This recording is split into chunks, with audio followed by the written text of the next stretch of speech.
नमस्कार, आप देख रहे हैं जीके संसार और आज हम सब इस वीडियो के अंदर विश्व का भूगोल से टॉप 10 इंपॉर्टेंट क्वेश्चन को कवर करने वाले हैं जो कि आपकी विभिन्न परीक्षाओं में ऑलरेडी पूछे जा चुके हैं और ये क्वेश्चंस को बार बार हर एग्जामिनेशन में पूछ लिया जाता है। तो अगर आप किसी परीक्षा की तैयारी कर रहे हैं तो आपके लिए काफी इंपॉर्टेंट होने वाला है, तो आप इस वीडियो को एंड देखिएगा और फाइनली जब आपको वीडियो पसंद आए तो लाइक और अपने फ्रेंड्स के साथ शेयर जरूर कीजिएगा। तो चलिए बिना देर के सेशन को स्टार्ट करते हैं और विश्व के भूगोल से जुड़े 10 महत्वपूर्ण प्रश्नों पर चर्चा करते हैं। क्वेश्चन नंबर 1, हॉर्स अक्षांश किसके वायुमंडलीय दाब कटिबंधों में होते हैं? आपको बताना है कि हॉर्स अक्षांश जो है वह कौन से वायुमंडलीय दाब कटिबंध में होते हैं। ऑप्शन ए ध्रुवीय उच्च दाब, ऑप्शन बी विषुवतीय निम्न दाब, ऑप्शन सी उपोष्ण उच्च दाब और ऑप्शन डी अधोध्रुवीय निम्न दाब। तो यहाँ पर अगर हम सही आंसर की बात करें तो ऑप्शन सी जो है सही होगा। देखिए, जो भूमध्य रेखा है यहाँ पर 30 डिग्री से लेकर 35 डिग्री अक्षांशों पर दोनों गोलार्ध में उच्च वायुदाब की पेटियां की उपस्थिति पाई जाती है और उच्च दाब वाली जो ये पेटी है इसे हम अश्व अक्षांश यानी कि हॉर्स अक्षांश के तौर पे जानते हैं। तो ऑप्शन सी करेक्ट है। क्वेश्चन नंबर 2, पृथ्वी की सतह पर वह काल्पनिक रेखा कौन सी है जो 180 डिग्री यामोत्तर का अनुसरण करती है? आपको बताना है कि पृथ्वी की वह कौन सी काल्पनिक रेखा है, ठीक है, जो कि 180 डिग्री यामोत्तर का अनुसरण करती है, फॉलो करती है। ऑप्शन ए प्रमुख यामोत्तर, ऑप्शन बी भूमध्य रेखा, ऑप्शन सी अंतरराष्ट्रीय दिनांक रेखा यानी तिथि रेखा जिसको कहते हैं और ऑप्शन डी कर्क रेखा। तो यहाँ पे करेक्ट आंसर देखें तो ऑप्शन सी होगा अंतरराष्ट्रीय तिथि रेखा या दिनांक रेखा। अंतरराष्ट्रीय तिथि रेखा जो है ये प्रशांत महासागर के बीचों बीच 180 डिग्री देशांतर पर उत्तर से दक्षिण की ओर खींची गई एक काल्पनिक रेखा है और इस रेखा पर तिथि का परिवर्तन होता है, ठीक है। तो ऑप्शन सी करेक्ट है। क्वेश्चन नंबर 3 है, पृथ्वी पर मूलतः जो एक ही विशाल भूखंड था उसे क्या कहा जाता है या क्या कहते हैं? ऑप्शन ए है पैथालोसा, option B Laurasia, option B यहाँ पे पैंजिया और ऑप्शन डी गोंडवाना लैंड। देखिए यहाँ पे ऊपर नीचे हुआ है ऑप्शन, ठीक है, तो इस चीज को आप देखिएगा। तो सही आंसर यहाँ पर अगर देखें तो क्या होगा, ऑप्शन बी पैंजिया, ठीक है। कार्बोनीफेरस युग में जितना स्थल था, ठीक है, वह एक स्थल के रूप में संलग्न था, एक स्थल में मिला हुआ था और इस स्थल को हम इस स्थल के यानी जो भूखंड था, विशाल भूखंड जो था उसे पैंजिया नाम दिया गया। तो ऑप्शन बी करेक्ट है, ठीक है। कौन से युग में? तो कार्बोनीफेरस युग में। क्वेश्चन नंबर 4 है, टकला मकान मरुस्थल कहाँ स्थित है?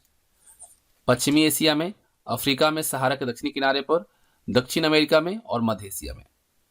तो टकला मकान मरुस्थल जो है ये आपका मध्य एशिया में है, ठीक है। कहाँ पे है? मध्य एशिया में है और यह क्या है? एक ठंडा मरुस्थल है। साइबेरिया के नजदीक होने के कारण यह जो है ठंडा होता है और इसका अधिकांश भाग जो है वह चीन के द्वारा नियंत्रित जो सिंजियांग प्रांत है, सिंजियांग प्रांत वहां पर स्थित है और इसके दक्षिण में आपका कुलनुल पर्वत श्रृंखला है और पश्चिम में पामीर पर्वतमाला और उत्तर में तियानसांग की पहाड़ी और तारिम श्रेणी जो है, जो कि आपको मैं बता दूं तारिम द्रोणी, ये आपका इसी मरुस्थल में स्थित है। तो यहां पे ऑप्शन डी सही है। क्वेश्चन नंबर 5 है, माउंट टिटलिस कहां पर स्थित है? जर्मनी में, स्विट्जरलैंड में, फ्रांस में या संयुक्त राज्य अमेरिका में? तो ये कहां पे है? ये आपका है आप स्विट्जरलैंड में। ऑप्शन सी करेक्ट रहेगा। माउंट टिटलिस जो है स्विट्जरलैंड में स्थित है और इस पर्वत का जो निर्माण है ज्वालामुखी के लावा के शीतलन से हुआ है। तो ऑप्शन सी करेक्ट है। क्वेश्चन नंबर 6 है, दक्षिणी अमेरिका में खनिजों का भंडार का जो क्षेत्र है वह कौन सा है?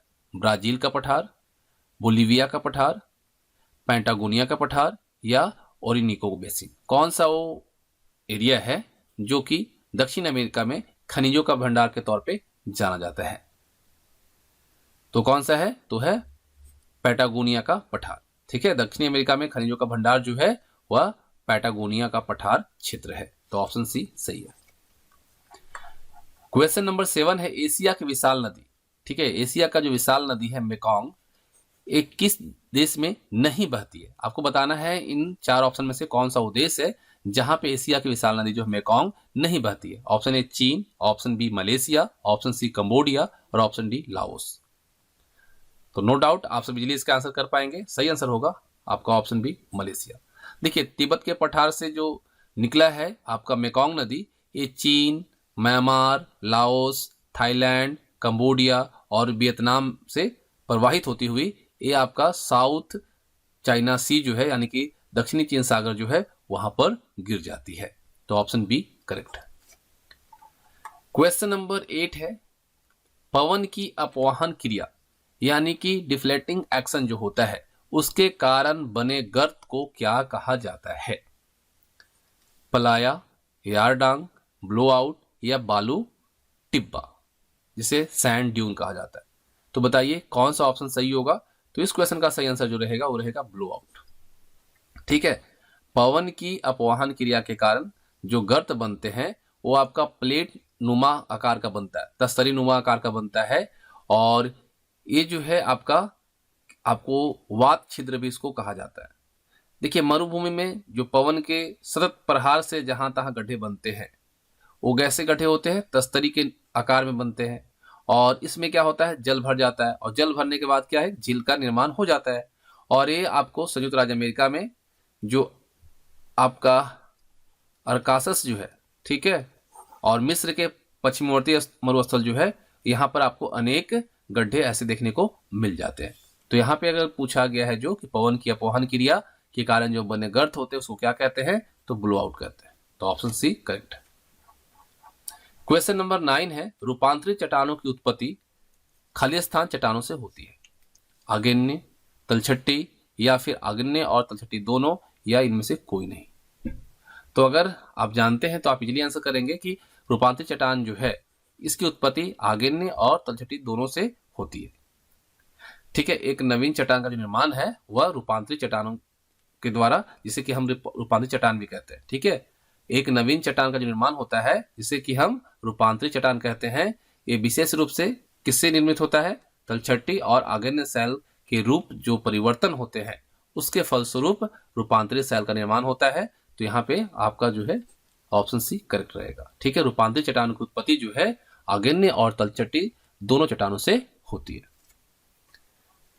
क्वेश्चन नंबर 10 है, तापीय भूमध्य रेखा कहाँ पाई जाती है? भूमध्य रेखा पर, भौगोलिक भूमध्य रेखा के दक्षिण में, या फिर भौगोलिक भूमध्य रेखा के उत्तर में, या कर्क रेखा पर? तो ये कहाँ पाया जाता है भाई? तो ये पाया जाता है आपका भौगोलिक भूमध्य रेखा के उत्तर में।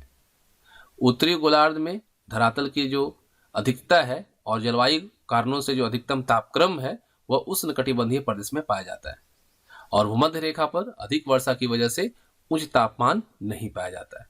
तो यहाँ पे तापीय भूखंड रेखा कहाँ पाई जाएगी? तो भौगोलिक भूमध्य रेखा के उत्तर में, नॉर्थ में। तो यहाँ पे ऑप्शन सी सही रहेगा। तो उम्मीद करता हूँ आप सबको सेशन पसंद आया होगा। तो वीडियो को लाइक और अपने फ्रेंड्स के साथ शेयर कीजिएगा, और जो भी सुझाव हो कमेंट बॉक्स में जरूर बताइएगा। Thanks for watching. जय हिंद, जय भारत।